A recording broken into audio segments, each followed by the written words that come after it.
এখন আল্লাহর মুহাব্বতের জন্য কান্না করি, যত কানবো তত মুহাব্বত বাড়বে। বাচ্চা মা মা কয়ে যত কান্না করে, প্রথমে বাচ্চা আম্মু কয়ে ডাকে, মা সাড়া দেয় না শুনে, তারপরও ডাকের সাড়া দেয় না কেন?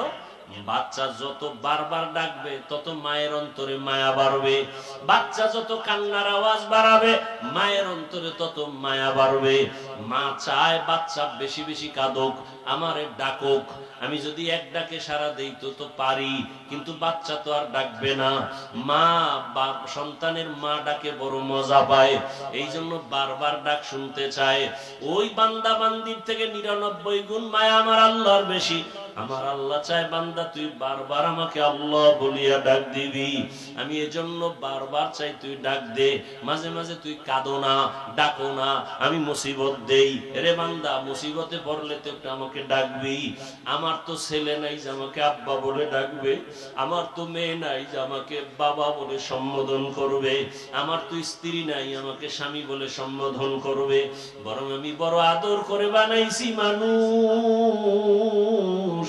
আমি মানুষ বানাইয়া মানুষের দিকে তাকায় থাকি, কখনো আমাকে আল্লাহ বলে ডাক দিবে।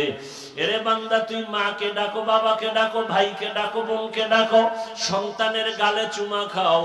এরে বান্দা, ওই সন্তানের চেহারা সুন্দর তো বানাইছি আমি, স্ত্রীকে নিয়ে কত মজা করো, ওই মজা তো দিলাম আমি।